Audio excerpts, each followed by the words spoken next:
ಸಚಿವ ಕೇಂದ್ರ ಸಚಿವ ಎಚ್.ಡಿ. ಕುಮಾರಸ್ವಾಮಿ ದೆಹಲಿಯ ಶಾಖಾ ಮಠಕ್ಕೆ ಭೇಟಿ ಕೊಟ್ಟಿದ್ದಾರೆ. ನವದೆಹಲಿಯಲ್ಲಿ ಆದಿಚುಂಚನಗಿರಿ ಮಠಕ್ಕೆ ಕೇಂದ್ರ ಸಚಿವ ಎಚ್.ಡಿ. ಕುಮಾರಸ್ವಾಮಿ ಭೇಟಿ. ಆದಿಚುಂಚನಗಿರಿ ಮಠದ ನಿರ್ಮಲಾನಂದ ಸ್ವಾಮೀಜಿ ಆಶೀರ್ವಾದ ಪಡೆದ ಎಚ್.ಡಿ.ಕೆ.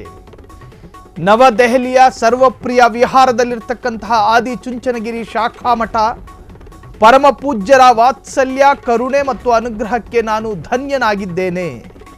ಶಾಖಾ ಮಠಕ್ಕೆ ಭೇಟಿ ಕೊಟ್ಟ ಬಳಿಕ ಮಾಜಿ ಸಿಎಂ ಎಚ್.ಡಿ. ಕುಮಾರಸ್ವಾಮಿ ರಿಯಾಕ್ಟ್ ಮಾಡಿದ್ದಾರೆ.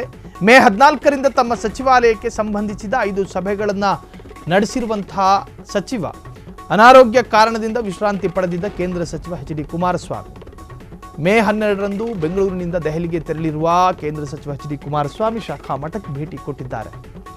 ಕೇಂದ್ರ ಉಕ್ಕು ಬೃಹತ್ ಕೈಗಾರಿಕೆ ಸಚಿವರಾಗಿರುವಂತಹ ಎಚ್.ಡಿ. ಕುಮಾರಸ್ವಾಮಿ ಆದಿಚುಂಚನಗಿರಿ ಮಠಕ್ಕೆ ಭೇಟಿಯನ್ನು ಕೊಟ್ಟಿದ್ದಾರೆ. ಆಶೀರ್ವಾದವನ್ನು ಪಡ್ಕೊಂಡಿದ್ದಾರೆ. ನಿರ್ಮಲಾನಂದ ಆ ದೃಶ್ಯವನ್ನು ಗಮನಿಸ್ತಾ ಇದ್ದೀರಿ.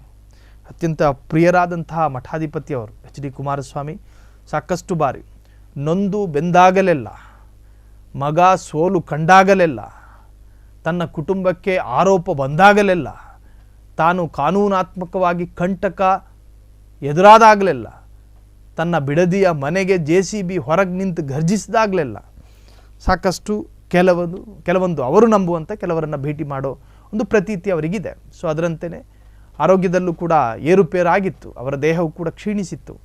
ಸೊ ಒಂದಷ್ಟು ಅಭಿಮಾನಿಗಳಿಗೂ ಕೂಡ ಒಂದು ರೀತಿಯ ಆತಂಕ ಇತ್ತು. ಸುದೀರ್ಘ ವಿಶ್ರಾಂತಿಗೆ ಹೋಗಿದ್ದು ಎಚ್.ಡಿ. ಕುಮಾರಸ್ವಾಮಿ.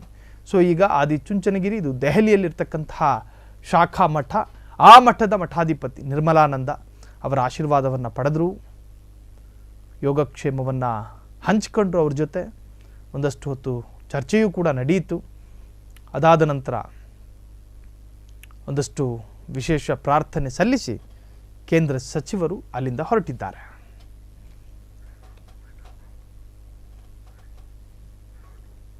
ಕ್ಷಣ ಕ್ಷಣದ ಸುದ್ದಿಗಳಿಗಾಗಿ ಫ್ರೀಡಂ ಟಿವಿ ಸಬ್ಸ್ಕ್ರೈಬ್ ಮಾಡಿ, ಲೈಕ್ ಮಾಡಿ ಹಾಗೂ ಫಾಲೋ ಮಾಡಿ. ಹೊಸ ಸುದ್ದಿಗಳ ನೋಟಿಫಿಕೇಶನ್ಗಾಗಿ ಬೆಲ್ ಐಕಾನ್ ಮೇಲೆ ಕ್ಲಿಕ್ ಮಾಡಿ.